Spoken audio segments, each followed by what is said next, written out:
Blood-freezing terror gripped Sarah's heart as the Apache chief delivered his verdict. The warrior who saved her children must either abandon them to die or leave his tribe forever. Swift Horse's eyes met hers across the firelit council, his choice already visible in the unflinching gaze that had first seen her not as an enemy, but as a mother desperate to protect what she loved most. Before we continue, don't forget to subscribe to the channel, like the video, and comment where in the world you're watching from. Let's go. The wind howled across the barren plains like a wounded animal, carrying with it stinging particles of ice that cut through any exposed skin. Snow blanketed the landscape, transforming the familiar terrain into an alien world of white and shadow. Swift Horse pulled his buffalo hide cloak tighter around his broad shoulders, his breath forming clouds that dissolved quickly in the bitter air. He had been tracking a small herd of deer since dawn, following their desperate path through the deep snow. The harsh winter had driven game from the mountains, forcing his people to range farther from camp in search of food. The weight of responsibility pressed down on him heavier than the snowfall. As one of the tribe's most skilled hunters, many families would go hungry if he returned empty-handed. Swift Horse paused, crouching to examine fresh tracks partially obscured by drifting snow. The deer had veered westward, toward a narrow canyon that offered shelter from the relentless wind. He rose silently, adjusting the bow slung across his back, and continued his pursuit with the patience of a man who had learned from childhood that survival depended on perseverance. At 32 winters, Swift Horse held a respected position among the White Mountain Apache. The son of a war chief who had died fighting the Bluecoats 5 summers past, he was known for his wisdom in council and his ferocity in battle. The scars that marked his copper skin told stories of courage, of raids against enemy tribes, and of resistance against the ever-encroaching white settlers who claimed Apache land as their own. His thoughts turned briefly to the council meeting from the previous night. His uncle, Chief Running Elk, had spoken gravely of increasing tensions with the white soldiers. More of their people had been forced onto the reservation at San Carlos, a place of disease and hunger that the Apache called the place of suffering.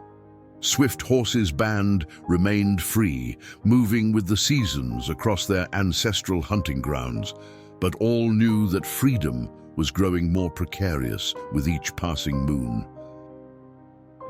A sound carried on the wind interrupted his thoughts, not the cry of a coyote or the call of a bird, but something foreign to the wilderness. He froze, his senses alert to this intrusion. Again it came, faint but unmistakable. A child's cry. Swift Horse moved cautiously toward the sound, every muscle tense with wariness. The whites sometimes set traps, using their women and children as bait to lure Apache warriors into ambushes. He had lost 2 cousins to such treachery, but something about this cry spoke of genuine distress, not deception. As he crested a small rise, he saw it, a wagon, its canvas covering torn and flapping in the wind. One wheel broken and listing to the side like a wounded thing. No horses were visible, and no smoke rose from any campfire. In this weather, that meant death waited like a patient hunter. Swift Horse approached silently, arrow nocked but not drawn. When he was 20 paces from the wagon, a figure emerged, a woman, thin and pale, clutching a blanket around her shoulders. Her face was chapped red from cold, her lips nearly blue. Her eyes widened in terror at the sight of him. "Please," she whispered, her voice cracking. "My children."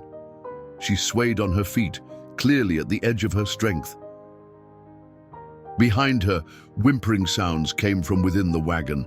Swift Horse hesitated, centuries of conflict between their peoples hanging in the frozen air between them. The woman fell to her knees in the snow. "Kill me if you must," she said, "but spare my daughters." Swift Horse lowered his bow slightly. In halting English learned from traders, he asked, "How many days here?" "2," she answered, trembling. "Our axle broke." "My husband," her voice faltered. "He died last summer, fever. We were traveling to my sister's home in Prescott." Swift Horse studied her face, searching for deception and finding only desperation. He knew what his people would say, that these whites were enemies, that they had brought disease and death to the Apache, that they sought to drive his people from their lands. Chief Running Elk had forbidden contact with settlers except in warfare. But the woman before him was no soldier, and the children whose cries grew weaker by the moment had committed no crime against his people. He made his decision in the space between heartbeats. "Come," he said, slinging his bow over his shoulder. "Show, children." Relief and fear warred on the woman's face as Swift Horse approached the wagon. Inside, huddled together beneath threadbare blankets, were 2 small girls. The older one, perhaps 7 winters, stared at him with eyes wide with terror. The younger, no more than 4, whimpered softly, her face flushed with fever. "They need warmth, food," the woman said, her voice breaking. "I'm Sarah Thornton. My daughters, Emma and Charlotte." Swift Horse nodded once. "I am called Swift Horse." He knew what bringing these white settlers to his people's camp would mean, the risk it posed, the anger it would provoke, but he also knew that to leave them here was to sentence them to death as surely as if he had used his knife. "You come," he said firmly. "My people's camp, not far." Sarah Thornton's eyes filled with tears. "They'll accept us, your people." Swift Horse did not answer her question. He could not promise what he did not know to be true. Instead, he lifted the smaller child, feeling the heat of fever through her thin clothing. "This one's sick, must hurry." As he helped Sarah gather what few possessions could be carried, Swift Horse felt the weight of his decision. He was crossing a boundary that might never allow him to return to the life he had known. The snow began to fall more heavily as they left the broken wagon behind. 4 figures moving slowly through the vast whiteness of a world that cared nothing for the divisions men had created within it. The journey to the Apache camp was arduous. Swift Horse moved with deliberate speed, aware that the small child in his arms grew more feverish with each passing hour. Sarah Thornton struggled to keep pace beside him, carrying her older daughter who had become too exhausted to walk further. The woman's determination impressed him. There was a strength in her that belied her fragile appearance. "How much farther?" she asked, her breath coming in ragged gasps. "Beyond those hills," Swift Horse replied, nodding toward a ridgeline barely visible through the swirling snow. "Rest now." He lowered the younger child gently to a fallen log and removed a small pouch from beneath his clothing. Inside was pemmican, dried meat pounded with berries and fat, that he offered first to the children, then to Sarah. She accepted it gratefully, breaking off tiny pieces to place in her daughters' mouths. "Charlotte's fever worries me," she said, touching the younger girl's forehead. "She's burning up." Swift Horse nodded grimly. He had seen how sickness could ravage the young ones, how quickly a fever could steal the breath from a child's lungs. Among his people, Night Singer, the medicine woman, would prepare herbs and prayers to drive away the spirits of illness. But they had to reach the camp first. "Eat," he instructed, "then we continue." As they resumed their journey, Swift Horse found himself studying Sarah Thornton. Her golden hair, partially visible beneath a woolen cap, was unlike any he had seen among his people. Her eyes, the color of the summer sky, held a sadness that spoke of losses beyond her husband's death. Yet there was also resilience there, a refusal to surrender to circumstances that might have broken a weaker spirit. "Why do you help us?" she asked suddenly, breaking the silence between them. Your people and mine. We are enemies, are we not? Swifthorse considered her question, searching for words in a language not his own. Children are not enemies, he said finally. Winter does not see white skin or Apache skin. It kills all the same. Sarah nodded, accepting his answer, though Swifthorse suspected she understood that his choice to aid them carried consequences he had not yet revealed. As they crested the final ridge, the Apache camp came into view below, a collection of wickiups arranged in a protective circle, smoke rising from cooking fires inside each dome-shaped dwelling. Swifthorse paused, scanning the perimeter where warriors stood guard despite the bitter cold. His arrival with white settlers would not go unnoticed or unchallenged. "Wait here," he instructed Sarah. He needed to approach alone first, to explain before bringing strangers into the heart of the camp. Swifthorse handed the feverish child back to her mother and descended toward the nearest sentry. Running Fox, a young warrior who had earned his name through speed rather than wisdom, gripped his rifle tighter as Swifthorse approached. "Brother," Swifthorse said in Apache, raising his hand in greeting. Running Fox's eyes narrowed. "But the hunting party returned hours ago. We feared you lost to the storm." "I found something other than deer," Swifthorse replied evenly. "A woman and 2 children stranded in the snow. Their wagon broke. The youngest is sick with fever." Comprehension dawned on Running Fox's face, followed swiftly by disbelief. "White settlers, you brought whites to our camp." His voice rose, carrying to nearby wickiups. "Odie, have you lost your mind, Swifthorse? Chief Running Elk has forbidden—" "I know what the chief has forbidden," Swifthorse interrupted. "I will speak to him myself. But first, these children need warmth and medicine."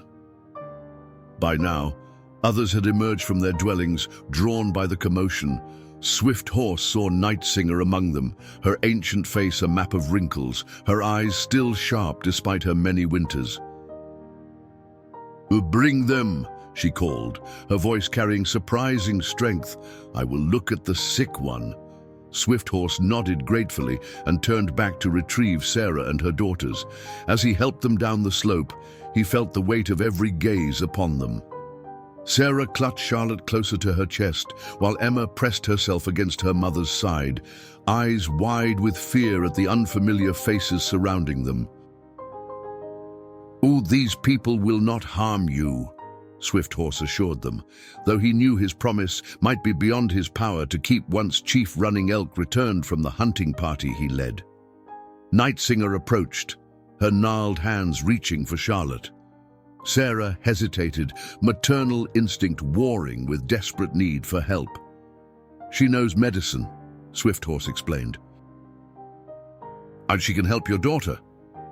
After a moment's hesitation, Sarah surrendered Charlotte to the medicine woman's arms. Nightsinger examined the child briefly, murmuring in Apache, then turned toward her wickiup. "Follow," she commanded in broken English. "Child needs medicine. Quickly!" As they moved through the camp, Swifthorse was acutely aware of the murmurs around them.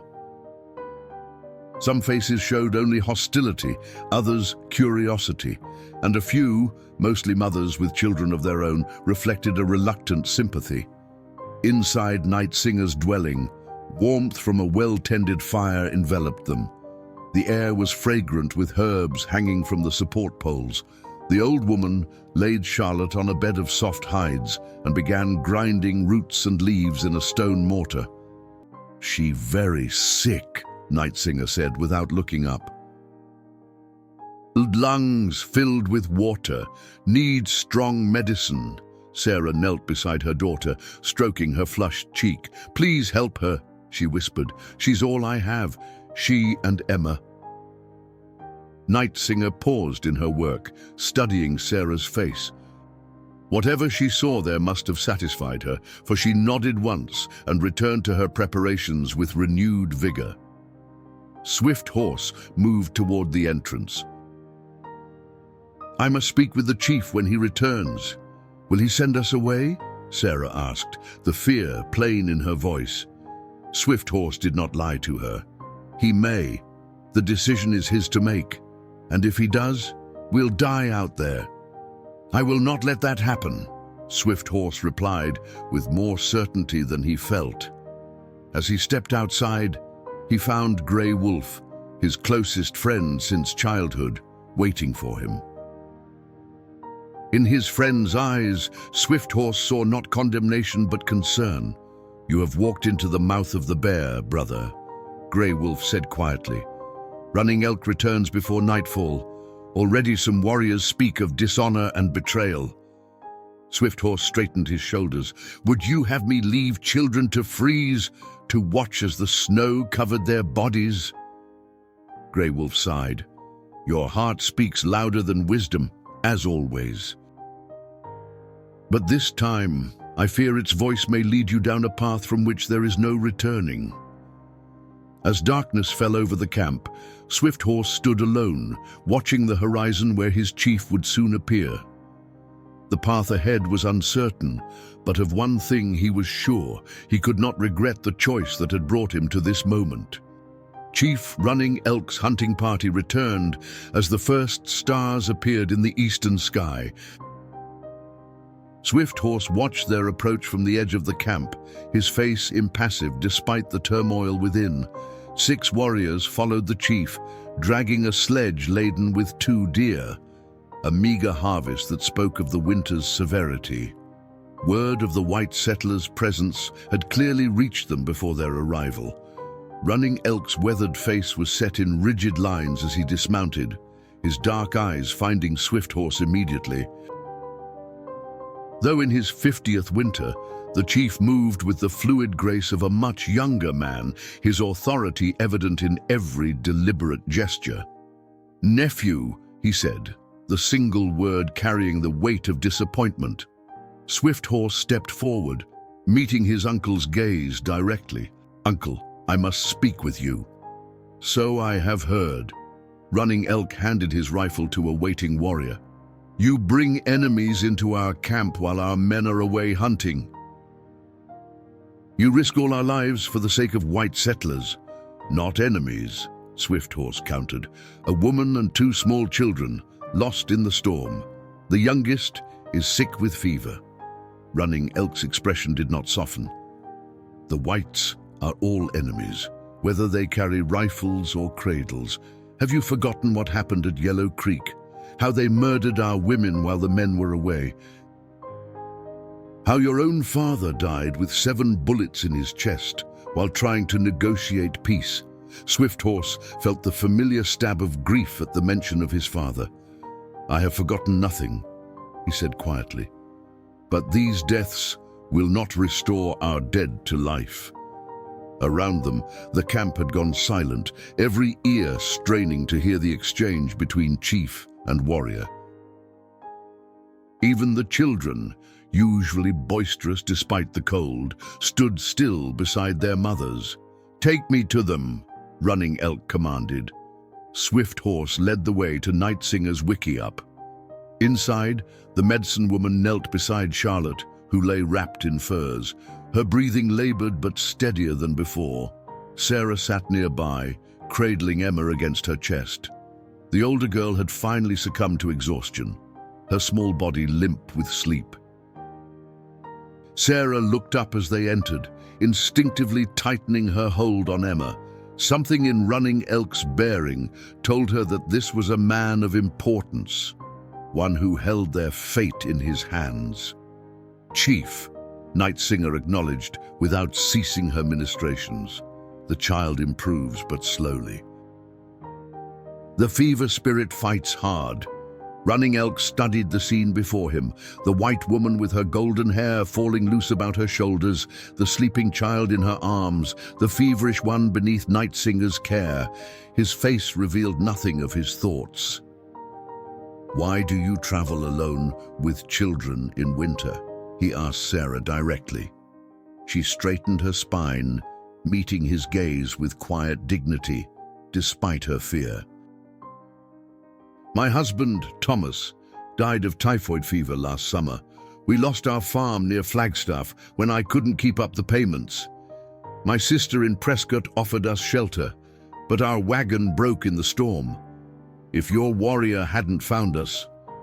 She left the sentence unfinished, the outcome clear to all. "Many of my people have died because of white men's broken promises," Running Elk said. "Why should I risk my tribe to save 3 who belong to those who would see us destroyed?" "I don't expect you to understand," Sarah replied, her voice steady despite her obvious exhaustion. "But I've never wished harm to your people. I'm just a mother trying to keep her children alive, the same as any woman of your tribe would do." A subtle shift occurred in Running Elk's expression, so brief that only Swifthorse, who knew him well, caught it. For just a moment, the chief's eyes had moved to the corner of the wickiup where a small cradle board leaned against the wall. Empty now, but once home to his own son, lost to the same sickness that had taken his wife 3 winters past. "You will stay until morning," Running Elk decided. "The child may continue to receive Night Singer's medicine. When the sun rises, Swifthorse will guide you to the white settlement at Cedar Creek." "Uncle," Swifthorse began, "Cedar Creek is 2 days' journey. The child is too weak." "I have spoken," Running Elk cut him off. "The council will meet now to discuss your actions, nephew." With that, he turned and left the wickiup. Swifthorse lingered a moment, watching as Night Singer applied a poultice to Charlotte's chest. "What will happen to you?" Sarah asked quietly, concern evident in her eyes, despite her own precarious situation. Swifthorse's mouth tightened. "I broke tribal law by bringing you here." "Then why did you do it?" she pressed. He looked at her directly, his dark eyes meeting her blue ones. "Because some laws must bow to the greater law of life." Outside, drums began to sound, calling the council members to gather. Swifthorse squared his shoulders and stepped toward the entrance. "Your daughter's fever lessens," he told Sarah. "Night Singer's medicine is strong." Sarah nodded, gratitude shining through her exhaustion. "Thank you," she whispered. "Whatever happens, thank you for saving my girls." Swifthorse left without replying, moving toward the central fire where the council waited. The elders had already taken their places in the inner circle, their faces grave in the firelight. Younger warriors formed an outer ring with Grey Wolf among them, his expression troubled as Swifthorse approached. Running Elk stood at the head of the circle, the eagle feather staff of leadership in his hand. As Swifthorse entered the ring of firelight, the chief's voice rose above the murmur of the gathered tribe. "Tonight, we judge the actions of a warrior who has brought our enemies into the heart of our camp," he announced. "Tonight, we decide if Swifthorse's heart has turned from his people." Swifthorse took his place in the center of the circle, facing his chief and uncle. Around him, the faces of his people, some sympathetic, others hardened with anger, watched and waited to hear how he would defend himself against the charge of betrayal. But as the judgment began, Swifthorse's thoughts drifted briefly to the wickiup where a mother kept vigil over her children, strangers in a camp of those who had every reason to be their enemies. In that moment, despite the consequences that awaited him, he found he could not regret the choice he had made. The council fire crackled, sending sparks spiraling into the night sky like departing spirits. Swifthorse stood at its center, the flames casting flickering shadows across his face as he faced the judgment of his people. The elders watched him with eyes that had witnessed decades of struggle against the encroachment of white settlers. The soldiers, broken promises, the gradual shrinking of Apache lands. "Speak," Running Elk commanded. "Tell us why you have broken our most sacred law in these dangerous times." Swift Horse drew himself to his full height, his voice clear and unwavering. "I found a mother and 2 children dying in the snow. The way of our ancestors teaches that life is sacred. Would Usan, the Creator, have me turn away from those in need, even if their skin is pale?" Angry murmurs rippled through the circle. Thundercloud, a warrior whose family had been killed by soldiers at the Salt River massacre, stepped forward. "The whites show no mercy to our children," he spat. "When they find our little ones, do they offer shelter? No, they steal them for their schools, cut their hair, beat our language from their tongues. Why should we show kindness they have never returned?" Shouts of agreement followed his words. Swift Horse waited for the noise to subside before responding. "I do not speak of all whites, nor do I forget the blood of our people that stains their hands," he said. "I speak only of 1 woman and 2 children who have done no harm. Would you have me become what we despise, a killer of the innocent?" Grey Wolf stepped into the circle beside his friend. "Swift Horse speaks truth. I have seen these settlers. They are no threat to us, only a mother desperate to protect her young. Is this not something we understand, above all else?" Running Elk raised his hand for silence. "The question is not whether the woman and her children deserve death. The question is whether Swift Horse has put our entire tribe at risk by bringing them here." He fixed his gaze on his nephew. How can we be certain she will not lead soldiers to our camp once she leaves?" "I will take responsibility for them," Swift Horse answered. "I will guide them to Cedar Creek as you commanded and ensure they understand that our location must remain secret." "Words," scoffed Black Knife, a warrior known for his hatred of white settlers. "White tongues speak many words, all empty as winter branches." "She will tell the first bluecoat she sees." Night Singer's voice rose from the edge of the circle where she had appeared silently. "I have looked into this woman's eyes while healing her child. There is no treachery there, only gratitude and fear. Gratitude turns quickly to betrayal when soldiers offer rewards for Apache scalps," Black Knife countered. The debate continued as the moon climbed higher in the night sky. Swift Horse stood unwavering, accepting each accusation with dignity, responding not with anger, but with the calm certainty of a man who knew his actions, whatever their consequence, had been necessary. Finally, Running Elk raised the eagle feather staff, calling for silence. "I have heard enough," he declared. "Swift Horse acted according to his conscience, but against the safety of our people. The woman and her children will leave at first light, as I have decreed." He paused, his eyes boring into Swift Horse. "But our laws are clear. One who brings our enemies among us has chosen their path." Swift Horse felt the weight of his uncle's next words before they were spoken. "You have until the sun touches the western mountains tomorrow to make your choice. Leave with the white woman and her children, never to return to our people, or stay with us and send them away to whatever fate awaits them." Gasps and murmurs erupted around the circle. Exile was a punishment rarely invoked, considered by many to be worse than death. To be separated from one's tribe, one's family and identity, was to lose one's very soul. "Uncle," Swift Horse began, but Running Elk cut him off with a sharp gesture.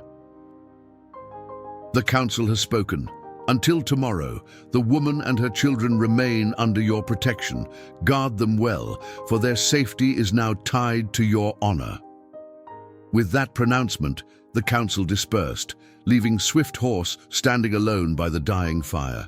Grey Wolf approached, gripping his friend's shoulder in silent support. "He cannot mean it," Grey Wolf said quietly. You are his sister's son, his heir in the eyes of many. He means it, Swift Horse replied, his voice hollow, and he is right to do so. Our laws have kept our people alive through generations of war and hardship. What will you do? Swift Horse stared into the embers. I do not know, but I have until tomorrow to decide. Across the camp, in Night Singer's wickiup, Sarah sat watching over her daughters.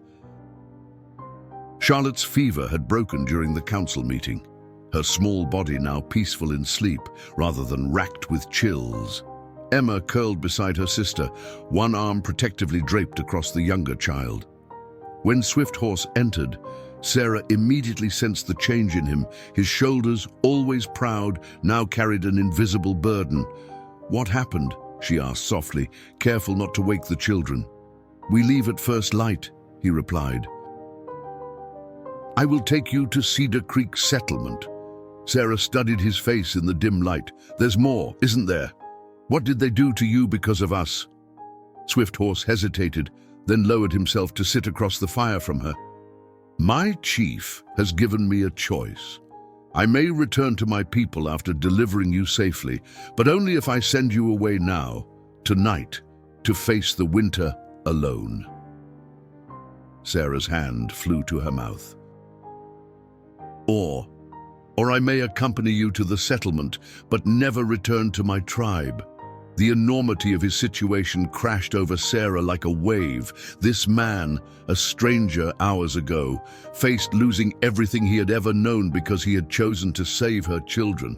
I'm so sorry, she whispered. I never meant to bring such trouble to you. Swift Horse's gaze met hers across the flames. The choice was mine, as is the one I must make before tomorrow's sunset. Outside, the wind had begun to rise again, carrying the promise of more snow before dawn. Within the shelter of the wickiup, two people from worlds apart contemplated a future neither had imagined when the day began. Dawn was still hours away when Swift Horse left Night Singer's wickiup, his mind heavy with the weight of the decision before him. The camp lay quiet beneath a fresh blanket of snow that had fallen while the council deliberated.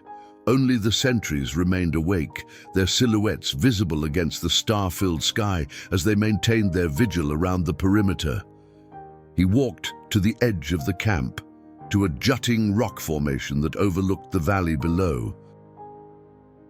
This had been his thinking place since boyhood, a spot where he had contemplated his first vision quest, mourned his father's death, and prepared himself for his first raid against enemy tribes. Now he came seeking clarity for the most difficult choice of his life. The mountains rose in the distance, black shapes against the night sky, ancient and unchanging. His people had lived in their shadow for generations uncounted. Every rock, every stream, every stand of pine held stories and memories sacred to the Apache. This was more than land, it was the very foundation of who they were. To leave it would be to lose a part of himself he might never recover. I thought I might find you here. Swift Horse turned to see Grey Wolf approaching, two blankets draped over his arm. His friend handed him one and settled beside him on the rock. You should be sleeping, Swift Horse said. Tomorrow brings responsibilities. Grey Wolf shrugged. Sleep comes poorly when your brother faces exile. They sat in companionable silence for a time, the way of men who had shared hunts and battles and quiet nights under the stars since boyhood. Do you remember, Grey Wolf finally said, when we were boys, and you jumped into the rushing river to save that wolf pup caught on the rocks? Swift Horse nodded, the memory clear despite the years that had passed. My father whipped me for risking my life. But first, he waited until you had nursed the pup back to health, Grey Wolf reminded him. Even then, you could not turn away from suffering. It is both your strength and your weakness, and now it may cost me everything. Grey Wolf studied his friend's profile in the moonlight. Why did you really bring them here, brother? Truth between us. Swift Horse considered the question, searching his heart for the answer. When I found them, the woman looked at me with no hatred, only hope, as if she saw a man, not an Apache, her eyes. He paused. They reminded me that before we were enemies, whites and Apache were simply people. Many would call that thought dangerous. Perhaps it is, Swift Horse acknowledged. But I have seen too much death, Grey Wolf. Too many scalps taken on both sides, too many children left fatherless. When does it end, if not with small acts of mercy? Grey Wolf sighed heavily. The world is changing around us, brother. The whites push further into our lands each season. The young men talk of joining Geronimo in the mountains, of fighting until the last Apache falls. Running Elk fears losing more of our people to pointless death. And what do you fear? Swift Horse asked. I fear losing my brother to his own compassionate heart, Grey Wolf replied simply. And I fear the day when no Apache remembers the old ways because we could not bend enough to survive like the willow in the storm. As they spoke, a figure emerged from Nightsinger's wickiup, Sarah, wrapping a borrowed blanket tightly around her shoulders as she stepped into the cold night air. She glanced around the camp, then moved hesitantly toward a small stream at its edge. Swift Horse watched her, noting the exhaustion evident in every movement, yet also the determination that kept her upright despite all she had endured. She is stronger than she appears, Grey Wolf observed. Yes, Swift Horse agreed, like the mountain flowers that bloom after the harshest winter. Grey Wolf gave him a sidelong glance. Be careful, brother. Admiration can grow into feelings a man cannot control. Swift Horse said nothing, but rose to his feet. I must ensure she does not wander too far. The sentries are on edge tonight. Swift Horse, Grey Wolf called, as his friend began to descend the rock. Whatever you decide tomorrow, know that you will always be my brother, even if our paths must separate. Swift Horse nodded once, emotion making words difficult, then made his way down to where Sarah knelt by the stream, dipping a cloth into the icy water. It is not safe to wander alone, he said quietly, approaching so as not to startle her. Sarah looked up, her face pale in the moonlight. Charlotte's fever returned. Nightsinger gave her more medicine, but I wanted cool water for her forehead. She attempted to wring out the cloth with fingers numbed by cold. Swift Horse knelt beside her, taking the cloth from her trembling hands. With practiced movements, he wrung it properly, then handed it back. The fever will break by morning. Nightsinger has never lost a child to winter sickness. Thank you, Sarah said, rising to her feet. Not just for this.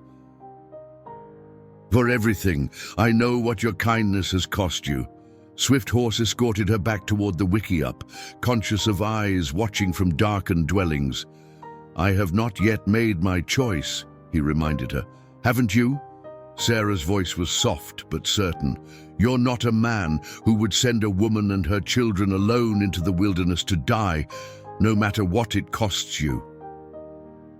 They paused outside the wickiup entrance. In the dim light, Swift Horse studied her face, the delicate features now hardened by grief and struggle, the quiet dignity that reminded him of the Apache women who had endured so much, yet remained unbowed. Why were you traveling alone? He asked suddenly. A woman with small children. It is dangerous even in good weather. Sarah's eyes clouded with memory. After Thomas died, there was no one to turn to. My parents passed years ago. The bank took our farm. My sister in Prescott is all the family we have left. She hesitated, then added with quiet bitterness, our neighbors, people who'd broken bread at our table for years, turned their backs when I needed help. They said I should send the girls to an orphanage that a widow couldn't manage alone. Yet you tried. They're my children, she said simply, as if that explained everything. And to Swift Horse, it did. The fierce, protective instinct of a parent was something that crossed all boundaries of race and tribe. Inside the wickiup, Emma stirred and called out softly, "Mama?" "I should go to her," Sarah said. Swifthorse nodded. "Rest. Dawn comes quickly." As Sarah ducked into the dwelling, Night Singer emerged, her ancient eyes sharp in her weathered face. "The child improves," she informed him. "Her spirit fights alongside the medicine. Thank you for helping them," Swifthorse said. Night Singer made a dismissive gesture. "I heal where healing is needed. Apache or white makes no difference to the herbs." She fixed him with a penetrating stare. "You have chosen already, though you do not yet admit it." Swifthorse did not contradict her. The old woman had always seen more clearly than most. "The path of compassion is lonely," she continued, "but it is also the path of honor. Your father would understand this choice, even as running elk cannot." "My father died trying to make peace," Swifthorse reminded her. "Yes," Night Singer agreed, "and in dying, he showed more courage than those who lived by hate." She pressed something into his hand, a small leather pouch containing healing herbs. "Do for the child, should her fever return on your journey." With that, she shuffled away, leaving Swifthorse alone with thoughts that offered no peace, only the growing certainty that by saving 3 lives, he was preparing to sacrifice the only life he had ever known. Inside the wickiup, Sarah held Emma close, whispering reassurances as Charlotte slept fitfully nearby. Through the smoke hole above, she could see stars scattered across the black sky, like the silver beads her mother had once sewn onto her wedding dress. "Is the Indian man going to hurt us?" Emma whispered, her small face troubled. "No, sweetheart," Sarah answered firmly. "Swifthorse saved us. He's going to help us reach Aunt Rebecca's house." "But the others don't like us," Emma persisted. "And I heard them shouting." Sarah stroked her daughter's hair. "Sometimes people are afraid of those who seem different, but Swifthorse is brave enough to see past those differences." As Emma drifted back to sleep, Sarah wondered what future awaited them, and what price Swifthorse would ultimately pay for his compassion toward 3 strangers who had no claim on his protection except their common humanity. Morning arrived with a pale sun struggling to penetrate thin clouds, casting an ethereal light over the snow-covered landscape. The Apache camp stirred to life as women rekindled cooking fires and children emerged from warm wickiups to play in the fresh snow. But beneath this ordinary rhythm ran an undercurrent of tension, all eyes occasionally darting toward Night Singer's dwelling where the white settlers and Swifthorse prepared for departure. Inside, Sarah carefully dressed Charlotte, whose fever had broken sometime in the pre-dawn hours. The child was weak but alert, her eyes following her mother's movements as Sarah packed the few belongings they had salvaged from the wagon. "Where are we going, Mama?" Charlotte asked, her voice thin but steady. "To a place called Cedar Creek," Sarah replied, wrapping a borrowed blanket around her daughter's shoulders. "It's on the way to Aunt Rebecca's home. Will the Indian man come with us?" Emma asked, watching as Swifthorse entered carrying small packets of dried meat and berries. Sarah glanced at Swifthorse, uncertainty in her eyes. They both knew the question carried weight beyond a child's simple curiosity. "I will guide you to the settlement," Swifthorse answered, handing the food to Sarah. "It is a 2-day journey if the weather holds." Night Singer approached, carrying a small deerskin bundle. "Medicine for the small one," she told Sarah. "Give at morning and night until gone." Sarah accepted the gift with heartfelt thanks, touched by the old woman's kindness. Night Singer merely nodded, then turned to Swifthorse. "The ponies are ready," she said in Apache. "A 3 ride better than walk through deep snow," Swift Horse thanked her, then gently ushered Sarah and the children outside. The camp had fallen silent, the daily activities suspended as the tribe gathered to witness their departure. Some faces showed hostility, others regret, and a few, mostly the women with children, reflected understanding of what had driven Swift Horse's decision. Grey Wolf waited beside 3 ponies, already saddled and loaded with provisions for the journey. Emma gasped with delight at the sight of the animals, momentarily forgetting the strangeness of her surroundings. "I've never ridden a horse before," she whispered to her mother. "Then today brings a new adventure," Sarah replied, forcing brightness into her voice for her daughter's sake. Swift Horse lifted Charlotte onto the gentlest of the ponies, showing Sarah how to hold the child securely before her. Emma would ride with Grey Wolf until they reached the valley floor, where she would join her mother and sister. As they prepared to depart, Chief Running Elk emerged from his wickiup. The camp parted silently to allow him passage to where Swift Horse stood checking the ponies' tack one final time. "A nephew," Running Elk said, his voice carrying in the still morning air. "You leave with the sunrise. By sunset, you must have made your choice." Swift Horse straightened, facing his chief and uncle with dignity. "I understand. If you choose to return to us, come alone," Running Elk continued. "If not..." He left the consequence unspoken, but every member of the tribe understood. To choose exile was to be dead in the eyes of the Apache, never to be mourned or mentioned again. Running Elk then surprised everyone by turning to Sarah. "Woman," he addressed her directly, "remember who saved your children when your own people would not. Remember this when you reach your kind." Sarah met the chief's gaze steadily. "I will never forget," she promised. "And nor will my daughters." Something like approval flickered briefly in Running Elk's eyes before he turned away, signaling that the farewell was complete.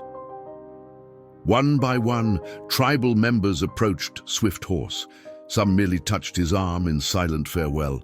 Others whispered brief words of parting. A few deliberately turned their backs, already treating him as one dead to the tribe.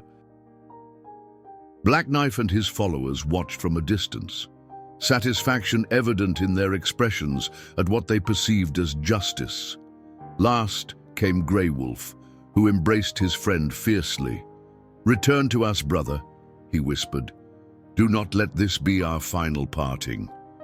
Swift Horse returned the embrace, unable to offer the promise his friend sought. Then it was time. Swift Horse mounted his pony, surveying the faces of his people one last time, the only family he had ever known, the keepers of his history and identity.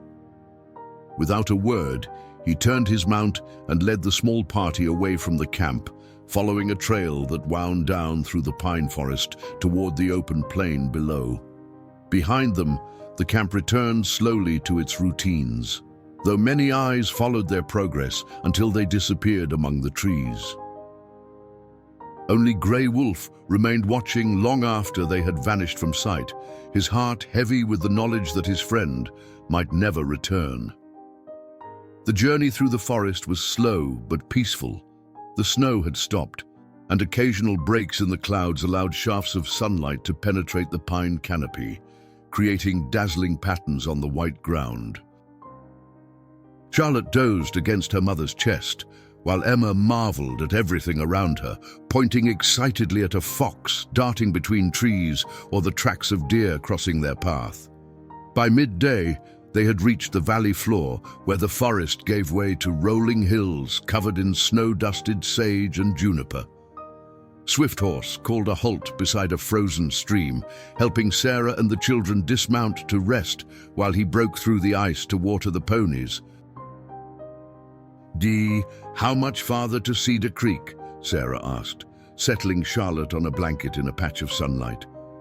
"We will not reach it today," Swift Horse replied. "There is a cave ahead where trappers sometimes shelter." We will spend the night there and continue at dawn. Sarah nodded, watching as he moved with efficient grace around their small camp, gathering dry wood for a fire, checking their surroundings with the practiced eye of a warrior, always alert to potential threats. She realized how completely their lives now depended on this man who had sacrificed so much for them. "Your chief," she said hesitantly as Swifthorse knelt to start a fire. "He is your uncle." Swifthorse nodded. "My mother's brother. He raised me after my father was killed." "I'm sorry," Sarah said. Was he killed by settlers?" A shadow crossed Swifthorse's face. "By soldiers. He went to talk peace and returned with bullets in his chest." Sarah winced at the brutality. "Yet you still helped us." "My father believed that hate only brings more death," Swifthorse said, his hands working steadily as flames began to catch among the kindling. "He taught me to judge each person by their actions, not by the actions of their people." "A wise man," Sarah murmured. "Yes." Pride tinged Swifthorse's voice. He was called Many Rivers because his thoughts ran deep and in many directions. Some said he was too trusting of the white man's promises. Perhaps they were right. They ate a simple meal of dried meat, berries and flat bread that Nightsinger had packed for their journey. Charlotte managed a few bites, her appetite returning as her strength slowly improved. Emma chattered happily, her natural resilience allowing her to adapt to their strange circumstances with the flexibility of childhood. As they prepared to continue their journey, Swifthorse noticed dark clouds gathering on the western horizon. "Storm comes," he said, frowning. "We must reach the cave before it arrives." They traveled faster after that, Swifthorse leading them across the valley with increasing urgency as the wind began to rise. Emma now rode with her mother and sister, the three of them huddled together against the growing cold. By late afternoon, the storm was upon them, not snow, but sleet that stung their faces and made the ponies skittish. Swifthorse dismounted to lead his pony on foot, struggling through deepening drifts as visibility diminished. "There!" he finally called, pointing to a dark opening in a rocky hillside partially obscured by the driving sleet. "The cave!" Relief flooded through Sarah as they reached the shelter, Swifthorse helping her dismount and hurrying the children inside while she held Charlotte. The cave was shallow but dry, with signs of previous use, a ring of stones for a fire pit, a crude wooden rack for drying hides or meat.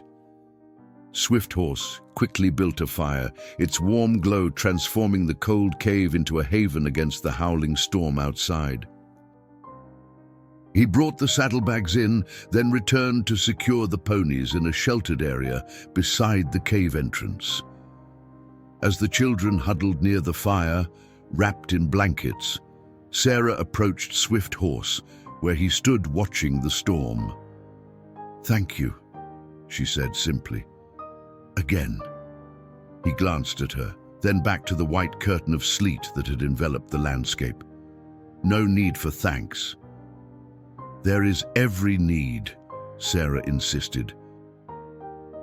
"You've lost everything because of us. I have not yet made my choice," Swifthorse reminded her, though his voice lacked conviction. Sarah looked at him directly. "Haven't you? The sun will set soon, and we are nowhere near Cedar Creek." Swifthorse remained silent, the truth of her words hanging between them. The deadline running elk had set was approaching, and Swifthorse had chosen to continue the journey rather than turn back to his people. "I'm sorry," Sarah said softly. "I wish there had been another way." Swifthorse turned to her then, his dark eyes reflecting the firelight. "There is always another way, but not always one a man can live with." Outside, the storm raged on, obscuring the setting sun that marked the boundary between Swifthorse's old life and whatever future awaited him beyond the familiar world of his people. Night descended swiftly, The darkness outside the cave, broken only by the white curtain of sleet illuminated occasionally by distant lightning. Within, the small fire cast dancing shadows on the rock walls, creating a pocket of warmth against the winter's fury. Charlotte and Emma had fallen asleep, curled together beneath layers of blankets, their faces peaceful in slumber after a meal of jerky and dried berries. Swifthorse sat at the cave entrance, watching the storm with unseeing eyes. The sun had set an hour past, slipping below the horizon behind the curtain of sleet and clouds. With its passing, the deadline had come and gone. There was no returning now. He was, in the eyes of his people, already dead. A profound emptiness settled in his chest, a hollow space where his identity as an Apache warrior had resided since childhood. The songs, the ceremonies, the shared histories that had shaped him, all were now lost to him. He would never again sit in council with the elders, never join the hunt with his tribal brothers, never dance around the victory fires after battle. "You're thinking of what you've left behind," Sarah said softly, approaching to sit beside him, a blanket wrapped around her shoulders. Swifthorse did not look at her. "It is done now." Sarah studied his profile, strong and dignified even in this moment of profound loss. "I don't know how to thank you," she said, "or if I should even try. Thank you seems a poor exchange for the sacrifice you've made." "It was my choice," Swifthorse replied, his voice steady despite the turmoil within. "A man must live according to what he believes is right. And you believe helping us was right, even at such cost." Finally, he turned to look at her. "What would you have done if you had found an Apache woman and her children stranded in the snow?" Sarah considered the question honestly. "I'd like to think I would have helped them," she said slowly, "but I don't know if I would have had your courage." "The world teaches us fear, not compassion." "Fear is easier," Swifthorse agreed. "My people fear the whites because we have seen what comes with them.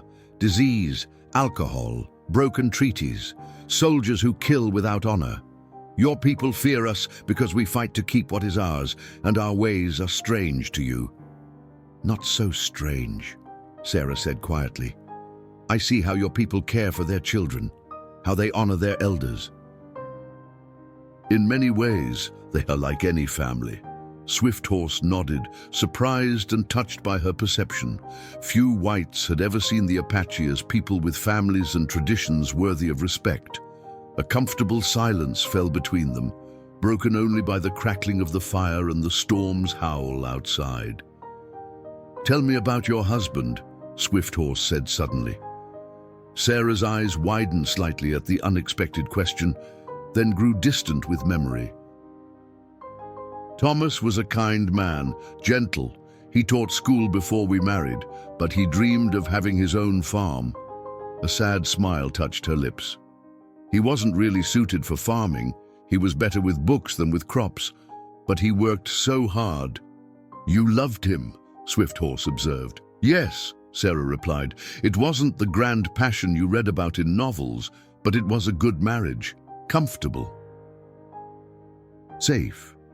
She looked down at her hands, work roughened and chapped from exposure.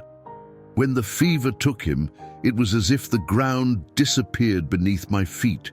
Everything we'd built together, all our plans for the future, gone in a matter of days." Swifthorse understood loss all too well.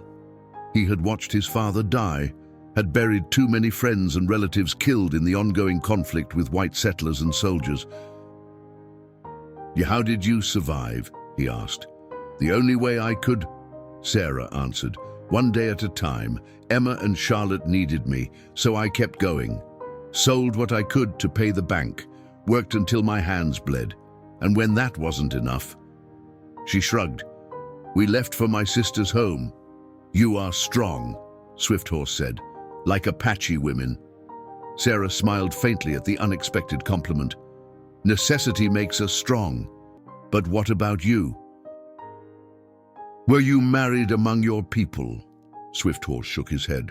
I was to marry in the spring, morning sky, daughter of Black Bear from the Mescalero band. Was it? Sarah hesitated, unsure how to phrase her question.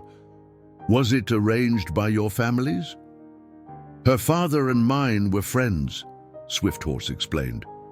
But the choice was ours.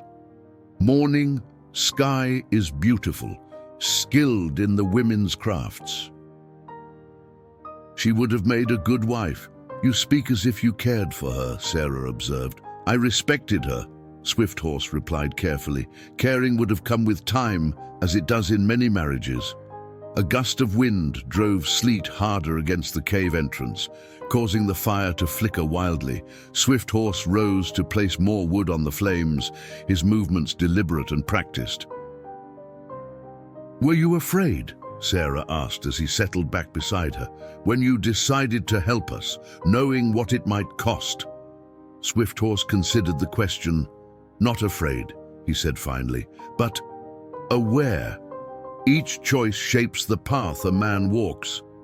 Sometimes we can see where the path leads, sometimes not.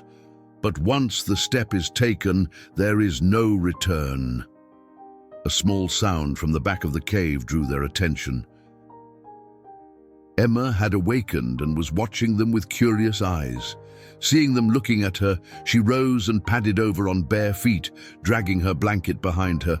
I'm thirsty, she announced, looking up at Swift Horse with none of the fear she had shown earlier. Swift Horse reached for a water skin, pouring a small amount into a tin cup for the child. Emma took it carefully, using both hands, then leaned against her mother as she drank. Mr. Swift Horse, she said when she had finished. Why is your hair so long? Sarah began to apologize for her daughter's directness, but Swift Horse held up a hand to stop her. For Apache men, long hair is sacred, he explained to Emma. It holds our strength, our connection to the earth and sky. Emma nodded, as if this made perfect sense. My papa had a beard, she told him. And Mama said it was because he didn't like to shave, but he said it was because it made him look distinguished. She stumbled slightly over the last word. Swift Horse's mouth curved in the hint of a smile. Both can be true. Will you tell me a story? Emma asked, settling more comfortably against Sarah. Papa always told stories before bed. Sarah started to intervene, but Swift Horse was already nodding. I know many stories. Which would you like to hear? Of how Coyote stole fire, or how the stars came to be in the sky? The stars, Emma decided immediately.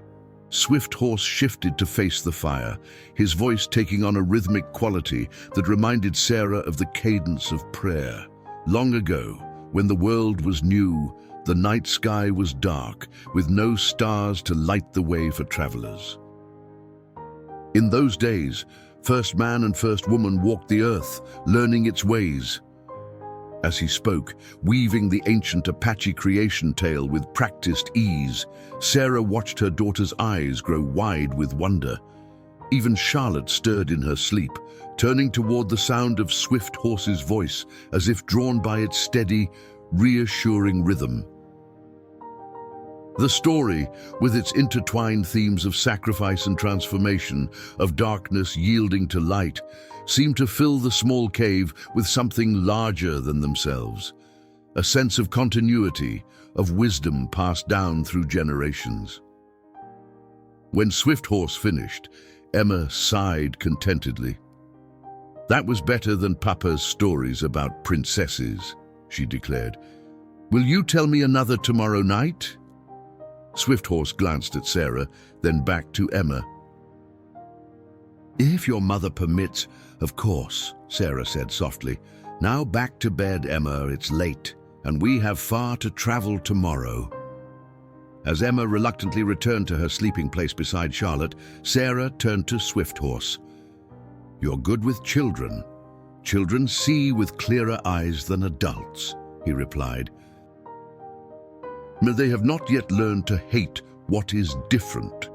Sarah nodded, thinking of how quickly Emma had overcome her initial fear of swift horse. They adapt more easily too. This journey, as difficult as it's been, they'll remember it differently than I will. For them, it might even become an adventure to recount when they're grown. And for you, Swift Horse asked, what will you remember? Sarah met his gaze steadily. I will remember that when all seemed lost, a man from a people I had been taught to fear showed more humanity than those of my own kind. I will remember that he sacrificed everything to save 3 strangers. Swift Horse looked away, uncomfortable with her gratitude. Dawn comes early, he said. You should rest. Sarah nodded, rising to her feet. Good night, Swift Horse. As she moved toward her daughters, Swift Horse called softly after her. In my language, I am called Tse Bigabehi, he who runs like the wind. Sarah turned back, understanding the significance of his sharing this more intimate name. Good night, Tse Bigabehi, she said, pronouncing it carefully. Left alone by the fire, Swift Horse, Tse Bigabehi, turned his gaze once more to the storm outside. Sometime during the night, it had begun to ease, the sleet giving way to gentle snowfall that drifted down in large, peaceful flakes. In the Apache way, a warrior being prepared for burial was given a new name, so that when he walked the spirit path, enemies who had known him in life could not find and trouble his ghost. Swift Horse wondered if Running Elk had already performed such a ceremony for him, renaming his memory so that his spirit might find peace. The thought brought pain, but also a strange sort of acceptance. The path ahead was unknown, leading away from everything familiar into a world where he would always be seen as other. Yet watching Sarah and her daughters sleep peacefully because of his choice, Swift Horse found he could not regret the step he had taken, even knowing it could never be retraced. Outside, the snow continued to fall, covering their tracks, erasing the past, making way for whatever the new day might bring. Morning arrived with brilliant clarity, the storm having passed during the night, leaving behind a world transformed by fresh snow that sparkled like scattered diamonds under the rising sun. Swift Horse had been awake since before dawn, tending the fire and preparing the ponies for the day's journey. When Sarah stirred, she found him melting snow in a small metal cup to make tea from pine needles. "Are the children still asleep?" he said softly, handing her the warm drink. "Let them rest a little longer. The journey today will be difficult." Sarah accepted the tea gratefully, wrapping her chilled fingers around the cup. "How far to Cedar Creek?" "If we travel well, we will reach it by sunset," Swift Horse replied, his expression unreadable as he gazed out at the pristine landscape. "The snow is deep, but the sky is clear. No more storms come today." Sarah studied him over the rim of her cup, noting the tension in his shoulders, the vigilance in his posture despite their seeming solitude. "What aren't you telling me?" she asked directly. Swift Horse turned to her, respect flickering in his eyes at her perception. "The snow shows tracks clearly. If soldiers patrol between here and the settlement, they'll see you with us," Sarah finished, understanding dawning. "They might assume you've taken us captive," he nodded once. "White soldiers do not ask questions of Apache warriors. They shoot first." The brutal truth hung between them, another reminder of the dangerous divide they were attempting to cross. Sarah set down her cup, troubled by this new concern. "Then we won't let them see you with us," she said with sudden determination. "If we encounter soldiers, you can hide while I explain that you've been helping us." Swift Horse shook his head. "I will not hide while you face soldiers alone. My path is chosen." He straightened, his dignity intact despite everything he had lost. "We travel together until you reach safety. What comes, comes. Before Sarah could argue further, Emma awoke, rubbing sleep from her eyes. "Is it morning already?"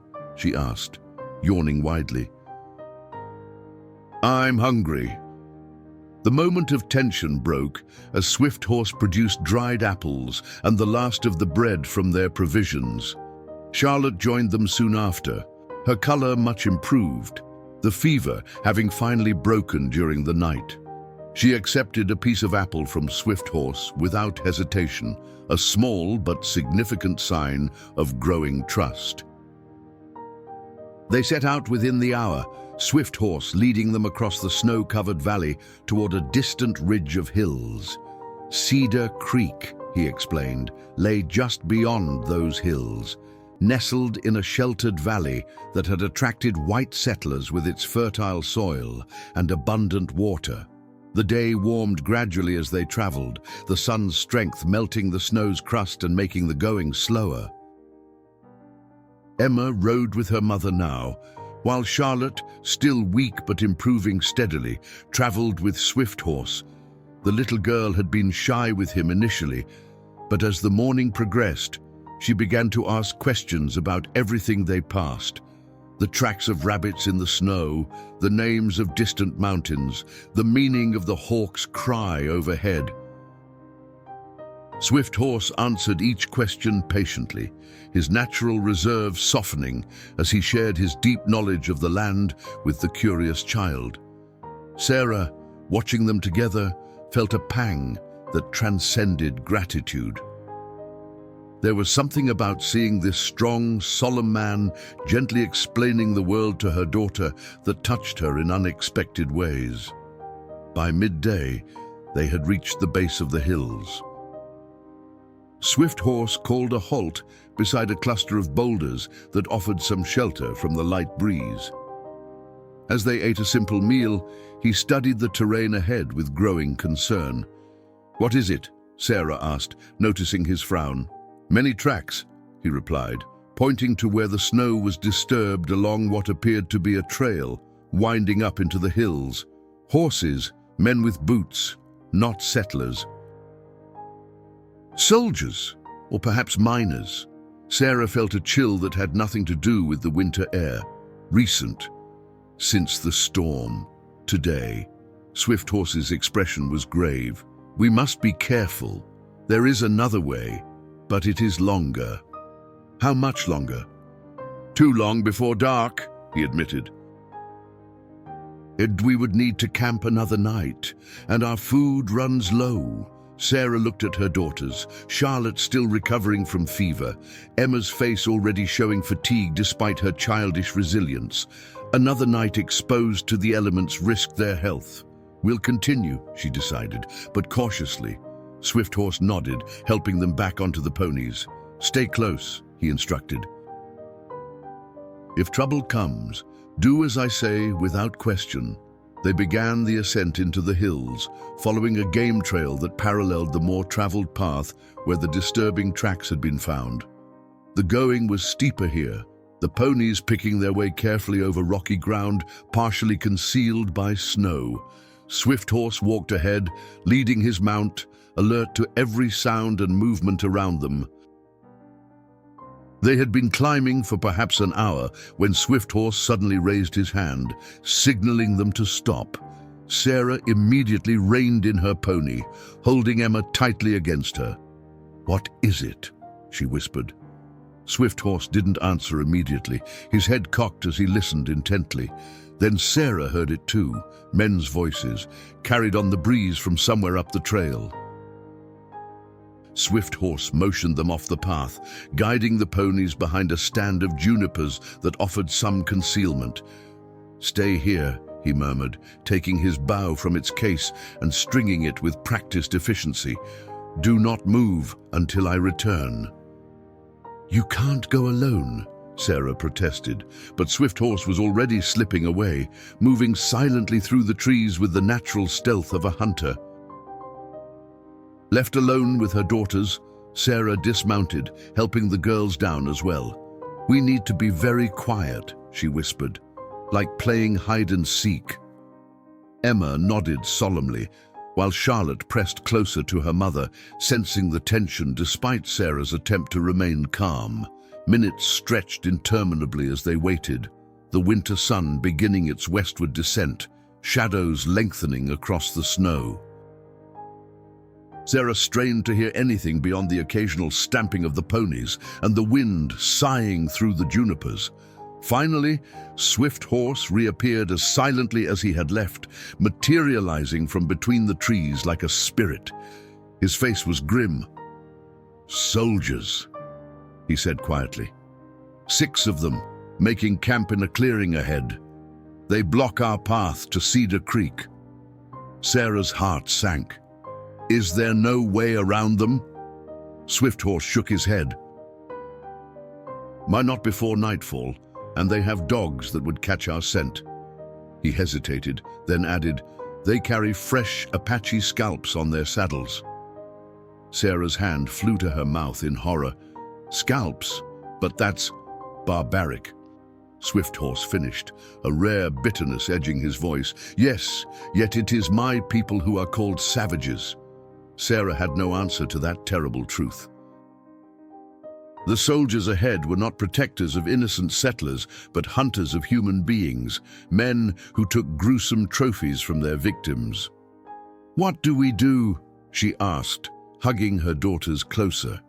Swift Horse was silent for a long moment, weighing their limited options. "We turn back," he finally said. "Find another way around these hills. It will add a day to our journey, but the children will be safer." As he spoke, a sound came from farther up the trail, a dog barking, followed by a man's sharp command. Swift Horse tensed, his hand going to his knife. "They've caught our scent," he said urgently. "We must move, now." They remounted quickly, Swift Horse helping Charlotte onto Sarah's pony so that both girls rode with their mother. "Go back down the trail," he instructed. "I will follow, covering our tracks as best I can." "But you'll be exposed," Sarah protested. "If they see you—" "They will not see me," Swift Horse assured her with quiet confidence. "This is what I was trained to do since boyhood. Now go." Sarah reluctantly turned her pony back down the trail, holding the reins of Swift Horse's mount as well. She glanced back once to see him breaking branches to use in sweeping away their tracks, his movements swift and sure.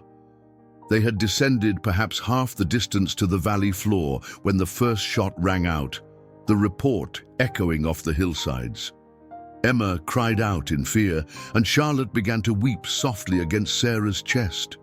"It's all right," Sarah said automatically, though her heart raced with terror. "Everything will be fine." More shots followed, then shouts. Sarah urged the ponies to move faster, despite the treacherous footing.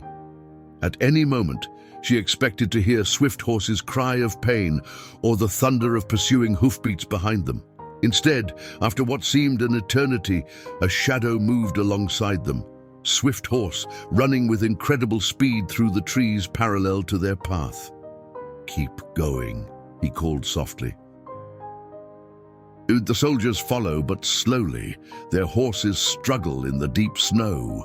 Relief flooded through Sarah at the sight of him unharmed. "I heard shots," she said. "They saw movement and fired blindly," Swift Horse explained, his breathing controlled despite his exertion. "They did not see me." They continued their descent, eventually reaching the valley floor as the sun dipped toward the western mountains. Swift Horse led them toward a dense thicket of brush and stunted trees near a frozen creek bed, poor shelter, but the best available in the open landscape. "We will rest here until nightfall," he decided, "then continue when the soldiers cannot track us easily." As they dismounted, Sarah noticed a dark stain spreading on Swift Horse's sleeve. "You're hurt," she exclaimed, reaching for his arm. Swift Horse glanced down, as if only now becoming aware of the injury. "A bullet grazed me," he admitted. "It is nothing." But when Sarah insisted on examining the wound, it proved more serious than he had claimed. a deep furrow across his upper arm that bled steadily despite his attempts to minimize it. "This needs tending," Sarah said firmly. "Sit down and let me help you." To her surprise, Swift Horse complied without argument, perhaps recognizing that his strength would be needed for the night journey ahead. Sarah tore strips from her petticoat to create bandages, cleansing the wound as best she could with melted snow. As she worked, Emma and Charlotte watched with solemn eyes. "Did the bad men hurt you?" Charlotte asked in her small voice. Swift Horse looked at the child, his expression softening. "Only a little. Your mother makes it better."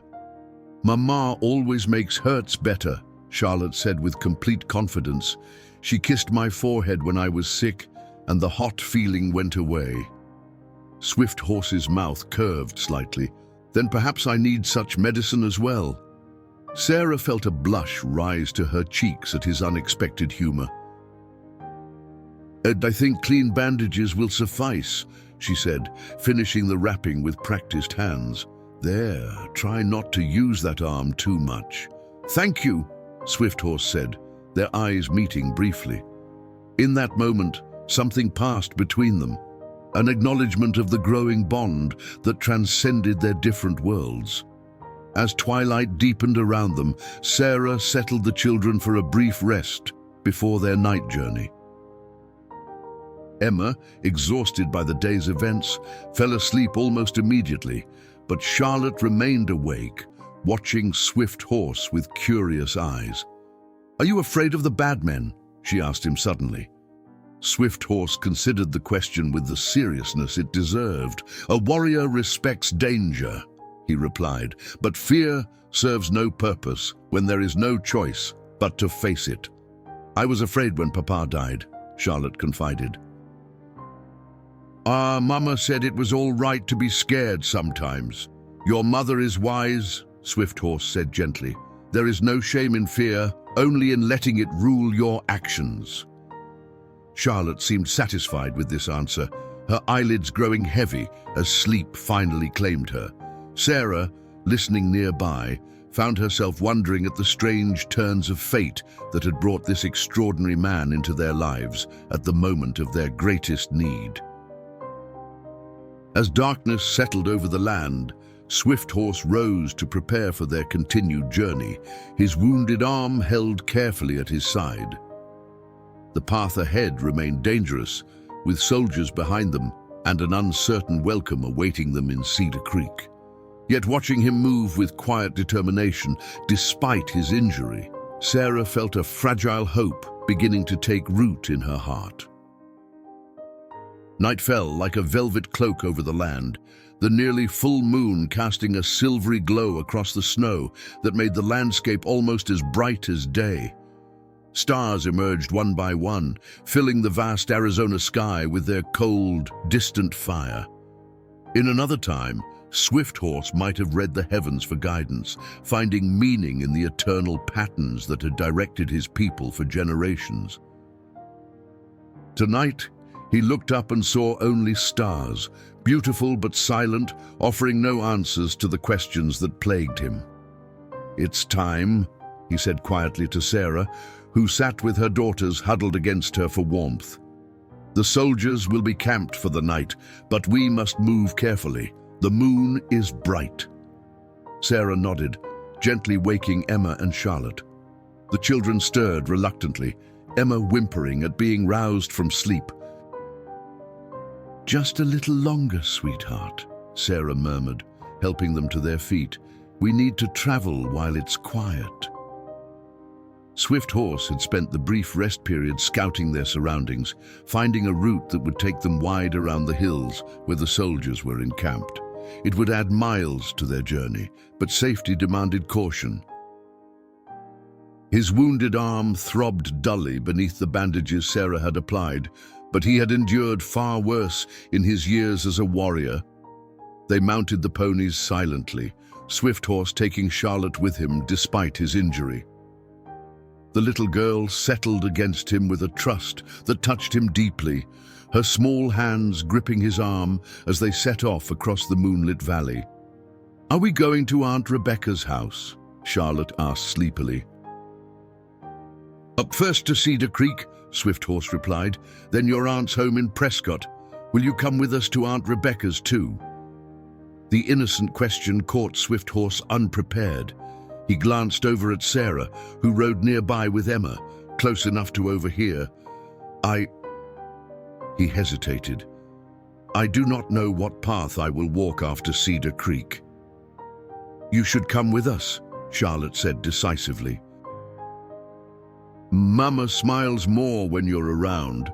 Sarah made a small, embarrassed sound, but in the moonlight, Swift Horse could see the flush that colored her cheeks. "Children often speak without thinking," she said apologetically. "Or they speak truths adults avoid," Swift Horse replied softly. Their eyes met briefly before Sarah looked away, her expression unreadable in the moonlight. They continued in silence.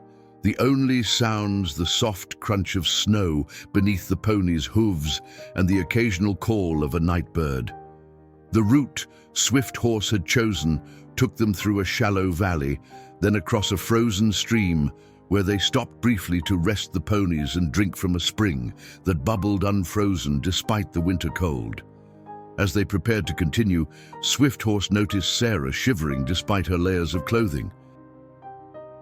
Without a word, he removed his buffalo hide cloak and placed it around her shoulders. The garment was heavy with beadwork and spiritual significance, a marker of his status among the Apache that he had not surrendered even in exile. "I can't take this," Sarah protested. "You'll freeze." "I am accustomed to the cold," Swift Horse insisted. "You need it more." Sarah hesitated, then pulled the cloak tighter around herself and the now sleeping Emma. Thank you," she said softly, "for this and for everything." Swift Horse nodded once, then turned to check Charlotte, who had dozed off against a fallen log. As he knelt beside the child, he felt Sarah's hand touch his shoulder. "What will you do?" she asked, echoing her daughter's earlier question. "After we reach Cedar Creek?" It was the question he had been avoiding, the uncertainty that loomed larger with each mile that carried him farther from his former life. "I do not know," he admitted.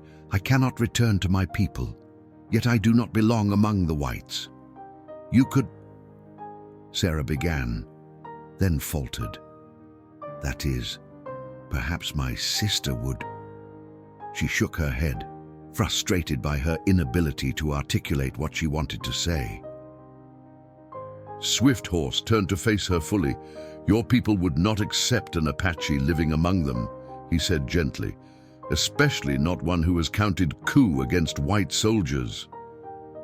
"You don't know that," Sarah argued, though without conviction. "There are good people in Prescott, people who might see beyond what I am." Swift Horse finished when she trailed off. "That's not what I meant," Sarah said quickly. "And I meant beyond the differences between our peoples," Swift Horse sighed, his breath forming a cloud in the cold night air. "Sarah, I have seen what happens to my people who try to live in the white man's world. They become shadows, belonging nowhere, trusted by none. It is a hard path. Harder than exile from your tribe," she challenged. "Perhaps not," he conceded. "But at least in exile, I keep my dignity, my ways." Sarah fell silent, troubled by the truth in his words. She had seen how native people were treated in frontier towns, with suspicion at best, outright hostility at worst. The thought of Swift Horse facing such treatment made her heart ache. "There must be a way," she said finally. "Somewhere you can be safe. Be yourself." Swift Horse smiled faintly at her determination. "First, we get you and your daughters to safety. Then I will find my path." They continued their journey through the night, traveling in companionable silence broken occasionally by Emma or Charlotte stirring in their sleep. The moon began its descent toward the western horizon, and Swift Horse knew they needed to cover as much distance as possible before daybreak made them more visible. As they crested a small rise shortly before dawn, Swifthorse felt Charlotte stir against him. "Mr. Swifthorse," she whispered, "what's that sound?" He listened, then smiled slightly. "Wolves," he told her. "They hunt far from here, no danger to us." "Papa said wolves are dangerous," Charlotte said, her voice uncertain. "They can be," Swifthorse acknowledged, "but they are also teachers. The wolf shows us how to care for family, how to work together in the hunt. My people believe the wolf is wise." "Are you wise?" Charlotte asked with childish directness. The question made Swifthorse chuckle softly. "No, little one. If I were wise, perhaps I would have found a way to help you without losing my place among my people." "I'm glad you helped us," Charlotte said, leaning back against his chest. Even if it wasn't wise, the simple statement touched Swifthorse deeply. He looked over at Sarah, who had been listening to their exchange, and saw in her eyes a reflection of her daughter's gratitude and something more, something that made his heart beat faster despite his efforts to remain detached. As the first hints of dawn lightened the eastern sky, they reached the edge of a pine forest that would provide cover for the final leg of their journey. Swifthorse called a halt, helping Sarah and the children dismount before scouting ahead on foot to ensure no threats waited among the trees. Satisfied they were alone, he returned to find Sarah preparing a small breakfast of the last provisions Nightsinger had packed for them, dried berries and a handful of nuts. "Cedar Creek lies beyond this forest," he told her as they ate. "We should reach it by midday." Sarah nodded, relief evident in her expression. "And the girls need proper rest, warm food." She glanced at Swifthorse's injured arm, where a spot of blood had seeped through the bandage. "And you need medical attention." "I will heal," Swifthorse said dismissively. "But before we continue, we must speak of what happens when we reach the settlement." Sarah looked up sharply. "What do you mean?" "I cannot ride into Cedar Creek with you," Swifthorse explained. "The sight of an Apache warrior would cause panic, perhaps violence. I will bring you to the edge of the settlement, then go my own way." "No," Sarah protested immediately. "You're injured. You've lost everything helping us. I won't just leave you alone out here." "Sarah," Swifthorse said gently, "think of your daughters. If the settlers see you arriving with an Apache, they may question your loyalty. They may not welcome you. Then they're not people I wish to be welcomed by," Sarah replied fiercely. Swifthorse was touched by her defense but shook his head. "Your children need shelter, safety. Do not risk that for me." Before Sarah could argue further, Emma tugged at her sleeve. "Mama, look!" she exclaimed, pointing to where a deer had emerged from the trees, its breath forming clouds in the cold morning air as it cautiously approached a patch of exposed grass. The conversation paused as they watched the graceful animal, Swifthorse keeping the children still with a gentle hand on their shoulders. After the deer moved on, the tension of the moment had dissipated, but the question of their arrival in Cedar Creek remained unresolved. They continued through the forest, the ponies picking their way carefully between pine trees and over fallen logs. The temperature rose slightly as the morning progressed, causing the snow in the treetops to melt and drip onto them as they passed below. Emma, now fully awake and recovered from the night's journey, chatted happily about what she would do when they reached Aunt Rebecca's house. Charlotte remained quieter, occasionally looking up at Swifthorse with solemn eyes that seemed to understand more than a child her age should. By mid-morning, they had traversed most of the forest. Swifthorse, riding slightly ahead, suddenly reined in his pony and raised his hand for them to stop. Without a word, he dismounted and moved silently toward a large pine, climbing with one-armed agility despite his injury. From his vantage point among the branches, he could see the land beyond the forest, rolling hills dotted with farms, and nestled in a valley, the settlement of Cedar Creek. Smoke rose from chimneys, and he could make out figures moving about the streets of the small town. It was larger than he had expected, with perhaps 30 buildings arranged around a central square. He descended to find Sarah waiting anxiously. "Cedar Creek lies ahead," he told her. "Less than an hour's ride." The relief in her face was tempered with concern as she glanced at his arm. "Your wound is bleeding again," she noted. "You've done too much." Swifthorse shrugged. "It will heal." He hesitated, then added, "I have been thinking about what you said. Perhaps there is a way I could remain nearby, at least until I know you and the children are safely established." Hope flickered in Sarah's eyes. "You would do that?" "If it is possible," he cautioned. "I know of caves in the hills west of Cedar Creek where I could shelter. Game is plentiful there, and few whites venture into those areas. But you'd be alone," Sarah said softly. "I have been alone since I left my people," Swifthorse replied. "It is the price of my choice." Sarah's eyes filled with tears that she quickly blinked away. "It's not fair," she whispered. "You saved us, and your reward is solitude." "I chose my path," Swifthorse reminded her. And I do not regret it." Their eyes met and held, the unspoken connection between them growing stronger with each passing moment. In another life, another world, perhaps. Emma's voice broke the spell. "Mama, I'm hungry. Are we nearly there?" Sarah turned to her daughter, visibly gathering her composure. "Yes, sweetheart. Very soon now." They mounted the ponies for the final stretch of their journey, Emma riding with Swifthorse this time, while Charlotte, now more alert, joined her mother. As they neared the edge of the forest, Swifthorse suddenly reined in, his entire body tensing. "What is it?" Sarah asked, alarmed by his reaction. "Riders," he said tersely. Coming from the direction of the town. Through the trees, they could now see a group of mounted men approaching. Not soldiers, but settlers, armed with rifles and moving with purpose along the forest's edge. "A search party," Sarah realized. "They must have found our wagon, started looking for us." Swifthorse's expression hardened. "Or they hunt Apache." "The soldiers may have reached Cedar Creek, spread word of our encounter."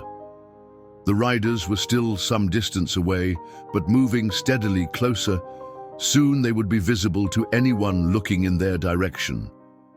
"What do we do?" Sarah asked urgently. Swifthorse made his decision instantly. "You ride to meet them. I will remain hidden until I know it is safe." "And if it isn't safe?" Sarah pressed. "Then I will find my own way," Swifthorse said, helping Emma from his pony onto Sarah's already crowded mount. "Go now, before they see me with you." Sarah reached out impulsively, gripping his hand. "Promise me you won't just disappear. Promise you'll at least say goodbye." Swifthorse hesitated, then nodded once. "I promise." "Now go." As Sarah reluctantly turned her overloaded pony toward the approaching riders, Swifthorse melted back into the forest, becoming invisible among the shadows of the pines. He watched as Sarah straightened her shoulders, holding her daughters close as she rode to meet whatever reception awaited them in Cedar Creek. Sarah rode forward with her heart pounding, one arm wrapped protectively around Charlotte, while Emma clung to her waist from behind. The search party spotted her almost immediately, a shout going up among the riders as they spurred their horses toward her. "It's a woman! With children!" One of the men called out. As they drew closer, Sarah could make out 5 men, bundled against the cold, their bearded faces showing a mixture of surprise and relief. The leader, a broad-shouldered man with grey-streaked hair beneath a worn hat, raised his hand in greeting. "Ma'am," he called out, "are you Sarah Thornton?" Sarah nodded, a lump forming in her throat at being recognized. "Yes," she managed. "How did you know?" The man removed his hat respectfully. "Name's Daniel Whitaker, ma'am. I'm the mayor of Cedar Creek. Your sister's been telegraphing every settlement within 100 miles since you didn't arrive as expected." When that storm hit, folks feared the worst. "Our wagon broke down," Sarah explained, the rehearsed story coming easily. "We were stranded for days before we could continue on foot." Mayor Whitaker's eyebrows rose in astonishment. "On foot? In this weather? With young'uns?" He shook his head in disbelief. "It's a miracle you survived, ma'am." Sarah thought of Swift Horse, watching invisibly from the forest. "Yes," she agreed softly. A miracle. The men quickly arranged to help them back to town, one rider offering his horse to Sarah while taking the overburdened pony himself. As they prepared to depart, Sarah cast one last glance toward the trees where Swift Horse had disappeared, hoping he could see that they were safe, that these men intended no harm. The ride to Cedar Creek passed in a blur. Emma and Charlotte, excited by the attention and the promise of warm beds and hot food, chatted happily to their rescuers. Sarah responded mechanically to questions, her thoughts divided between gratitude for their welcome and concern for the man she had left behind, wounded and alone. Cedar Creek proved to be a growing settlement of wooden buildings arranged around a central square, with a church, general store, and what appeared to be a small hotel. People emerged from homes and businesses as the riders returned, word of the rescue spreading quickly through the community. They were taken directly to the doctor's home, a tidy, white, clapboard house near the square. Dr. Mitchell, a kindly man with spectacles perched on his nose, examined the children first, pronouncing Charlotte on the mend from her fever, and both girls remarkably well considering their ordeal. When he turned his attention to Sarah, she found herself inventing explanations for her exhaustion, unwilling to share the true extent of their journey. "Well, Mrs. Thornton," the doctor said finally, "you and your daughters need rest and nourishment, but you'll recover fully with time. I've sent word to Sheriff Adams to telegraph your sister in Prescott. I expect she'll be overjoyed to hear you're safe." Mayor Whitaker had arranged for them to stay at the home of a widow named Mrs. Abernathy until transportation to Prescott could be arranged.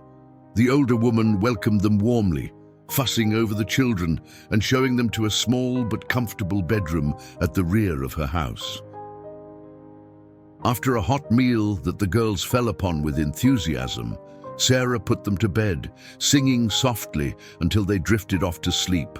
Only then did she allow herself a moment of privacy, stepping onto Mrs. Abernathy's back porch to gaze at the night sky. The same stars that had guided their journey now seemed distant and cold. Somewhere out there, Swift Horse was alone, perhaps watching these same stars and remembering the people and life he had sacrificed for 3 strangers. "You should be resting, dear," Mrs. Abernathy said, joining her on the porch with a steaming cup of tea. "You've been through quite an ordeal." Sarah accepted the tea gratefully. "I was just thinking about everything that's happened." Mrs. Abernathy nodded sympathetically. "Mayor Whitaker told me about your wagon breaking down. The good Lord must have been watching over you and your little ones. He sent help when we needed it most," Sarah said quietly. "Oh." The older woman looked at her curiously. "The men didn't mention anyone else."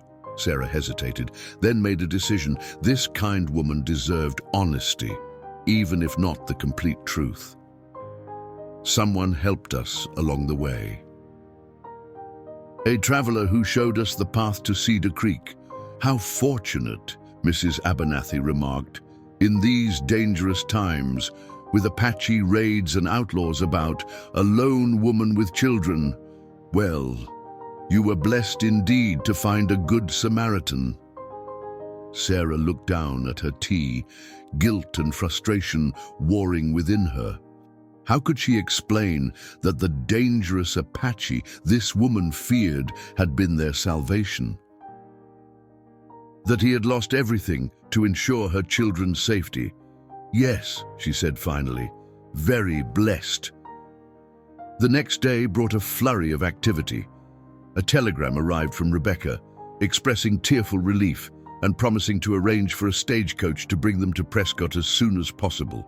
The women of Cedar Creek, hearing of their plight, arrived throughout the morning with clothing for the children, home-cooked meals, and offers of assistance. Sarah accepted their kindness with genuine gratitude, yet felt increasingly isolated by the secret she carried. When talk turned to recent Apache movements in the territory, she listened with a tight chest as men boasted of encounters and suggested solutions to the Indian problem that made her physically ill. That evening, as dusk settled over Cedar Creek, Sarah sat by the bedroom window after tucking the girls into bed. Emma and Charlotte had spent the day being pampered and fussed over, already adapting to their new circumstances with the resilience of childhood. But Charlotte had asked twice about Mr. Swifthorse, and when they would see him again, questions Sarah had gently deflected. A soft tapping at the window startled her from her thoughts. Peering out into the gathering darkness, her heart leapt at the sight of a familiar silhouette in the shadows of Mrs. Abernathy's garden. Glancing at her sleeping daughters, Sarah quickly threw a shawl around her shoulders and slipped out through the kitchen, murmuring an excuse to Mrs. Abernathy about needing fresh air. Outside, she hurried to where Swifthorse waited, partially concealed behind an apple tree. "You came," she whispered, unable to keep the joy from her voice. Swifthorse stepped slightly from the shadows, his face solemn in the fading light. He had changed his appearance, removing the beaded headband and braids that marked him as Apache, his long hair now loose around his shoulders.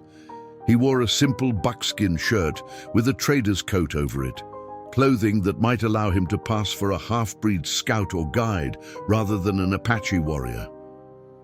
"I promised I would not leave without saying goodbye," he said quietly. Sarah noticed he still favored his injured arm. "Your wound heals," he assured her. "I've made a shelter in the hills west of here, as I said I might. Game is plentiful." "You've been watching the town?" Sarah realized. "Making sure we were safe?" Swifthorse nodded. "The people here welcomed you. That is good. They've been kind," Sarah acknowledged, "but they don't know. They would never understand what you did for us." "It is better they do not know," Swifthorse said. "Such knowledge would only bring danger to you and your daughters." A heaviness settled between them, the reality of their situation impossible to ignore. They stood on opposite sides of a divide centuries in the making, a gulf of suspicion and bloodshed that no single act of compassion could bridge. "What will you do?" Sarah asked, the question that had haunted her since their parting. "For now, I will remain in the hills," Swifthorse replied. "When spring comes, perhaps I will travel north to the territories where some Apache bands still live free." "Alone," Sarah said, the word barely audible. Swifthorse's eyes held hers in the deepening twilight. "Unless," Sarah's breath caught. "Unless." "Sarah Thornton," Swifthorse said, her name on his lips sounding like both a question and an answer. "In the few days since I found you in the snow, something has changed within me. I have lost my people, my place in the world I knew, but I have found something else, something I did not expect." He took a step closer, close enough that she could feel the warmth of his breath in the cold evening air. "I have watched you protect your children with the fierceness of a she-wolf. I have seen your strength, your kindness, your willingness to see me as a man, not an enemy." These things have touched my heart in ways I cannot explain. Sarah felt tears welling in her eyes. Swift horse, Tsebigabehe, he corrected gently. My true name, which I give to you freely. Tsebigabehe, Sarah repeated, the name unfamiliar on her tongue but precious to her heart. I don't know what to say. The world would never accept. The world has never accepted many things that are true and right, he replied. I do not ask for promises or answers tonight, only that you consider a possibility I never imagined until I met you, that there might be a path forward neither of us could have walked alone. From inside the house came the sound of Mrs. Abernathy moving about the kitchen, a reminder of the world that waited just steps away, a world that would judge them harshly for even this conversation. The stagecoach leaves for Prescott in 2 days, Sarah said, making a sudden decision. My sister's home is on the outskirts of town, near the pine forests. There would be possibilities there that don't exist here. Understanding dawned in Swift Horse's eyes. You suggest I follow? I suggest, Sarah said carefully, that a man with skills as a hunter and tracker might find employment in the forests around Prescott. That such a man might, over time, come to be known and respected for his abilities rather than his heritage. And would this man be welcome to call upon a certain widow and her daughters? Swift Horse asked, a rare smile touching his lips. He would, Sarah whispered. Very welcome. For a moment, they stood in silence, the enormity of what they were considering hanging between them. Then, with gentle hesitation, Swift Horse reached out and took her hand in his. The touch was simple, yet it bridged worlds. 2 days, he said, then I will follow the stagecoach to Prescott, at a distance, but never far. A sound from the house forced them to part quickly. I must go, Sarah said regretfully. The children. Swift Horse nodded in understanding. Tell Charlotte and Emma that the stars watch over them, as I will.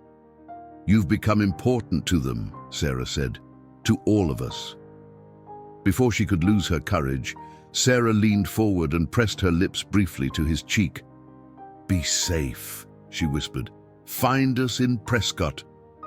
Then she was gone, slipping back into the house where her daughters slept, unaware of the future taking shape in the darkness outside their window. Swift Horse remained motionless for a long moment, his hand raised to his cheek where her lips had touched his skin. Then, silent as a shadow, he disappeared into the night. 2 days later, Sarah and her daughters boarded the stagecoach bound for Prescott. The people of Cedar Creek turned out to wish them well, loading them with provisions for the journey and extracting promises of letters once they were settled. As the coach pulled away, Emma and Charlotte waved enthusiastically from the window. Sarah's gaze, however, was fixed on the distant hills, where she knew a solitary rider would soon begin a parallel journey, one that would bring him back to them when the time was right. Mama, Charlotte said suddenly, tugging at her sleeve, I saw him in the trees by the road. Did you see? Sarah smiled, her heart lifting with hope. Yes, sweetheart. I saw. The stagecoach rattled onward, carrying them toward Prescott and whatever future awaited. Behind them, following at a careful distance, rode a man who had chosen compassion over tradition, love over belonging. The path ahead would not be easy. The world would question, judge, perhaps even threaten what was growing between them. But as the coach crested a hill and the landscape of Arizona Territory spread out before them in all its rugged beauty, Sarah felt a certainty she had not known since Thomas's death. Some choices, once made, could never be unmade. Swift Horse had chosen to save her children that snowy day, knowing it might cost him everything. She had chosen to see him not as an enemy, but as a man of honor and courage. Together, They had chosen to believe that the boundaries between their worlds were not as fixed as others believed. And in that choice, Sarah found not just gratitude, but hope. Hope that in a land still wild enough to hold surprises, two people from different worlds might create something new, something that honored both paths while forging a single future. As if sensing her thoughts, Emma looked up at her mother with curious eyes. "Mama, will Mr. Swift Horse find us in Prescott?" Sarah smiled, touching the buffalo hide cloak he had insisted she keep, now folded carefully in her traveling bag. "Yes, Emma," she said with quiet certainty. "He will find us." And somewhere behind them, following tracks only he could read, Swift Horse rode toward a future he had never imagined, one where exile might become not an ending, but a beginning.